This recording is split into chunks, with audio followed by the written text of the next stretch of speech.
Missoula County Public Schools needs to take a look at the attendance boundaries between each of our 17 schools. It has been 13 years since we last adjusted these boundaries, and Missoula has grown and changed a lot since 2005. In January, we will launch the MCPS Elementary School Attendance Boundary Study. The community is a central part of the process, and you need to understand why now is the right time to look at our school boundaries. In 2015, we asked voters to fund construction for all of our schools because we desperately needed to increase capacity to accommodate our growing student population. We also needed to update safety measures in each school and develop more robust technology infrastructure. We also created 21st century learning environments in each school that allow for student project work and collaboration in new ways. In our planning for that construction, we learned that Missoulians value our neighborhood elementary schools that are easy for students to get to by walking and biking. They would also hold about 450 to 500 students. There's a bit of magic formula to that size that comes from state accreditation standards. Each school would have 21 regular education classrooms and spaces for art and music, student support services, a library, and a gym. This summer, the construction of all 9 of our elementary schools will be done. We will have the capacity for 4,500 students, kindergarten through 5th grade.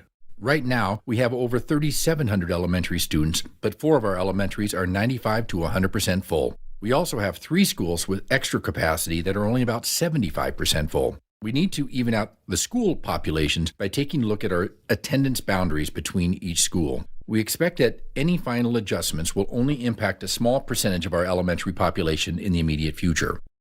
We know that this is a decision-making process that is needed to help the district for the next 10 to 15 years. We also need this study because Missoula is growing.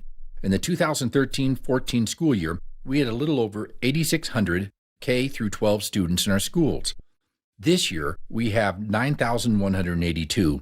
That's 550 more students than we had just 5 years ago. In 2023, we are projected to have more than 9,500 K through 12 students in our schools. That's 500 more students in the next 5 years. We also have a lot of families concentrated in the center of the city where school boundaries overlap a lot. Added to that, 13.6% of our current elementary students do not attend their neighborhood school. Did you know that families at Rattlesnake, Lewis and Clark, Paxson, and Jeanette Rankin often have a hard time getting their students into the school if they register late in the summer or arrive once the school year starts? Their students are often bused to other parts of town where we have openings at the right grade levels.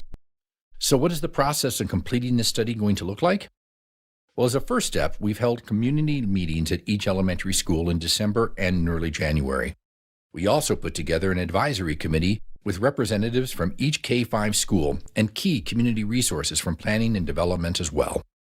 The first and most important work of the advisory committee will be to craft a set of guiding principles that will direct any decisions about revising boundaries. We expect that this committee will want to discuss the idea of grandfathering in current students and siblings to allow families who have already started at a school to remain there until their child leaves the school. We will also work with consultants to gather and analyze data and conduct community open houses.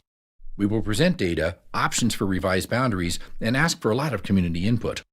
The advisory committee will work with all the feedback as they work to apply guiding principles to make decisions. We expect to be able to share a few options with the community this spring. Then the advisory committee will make a final recommendation to the school board for approval.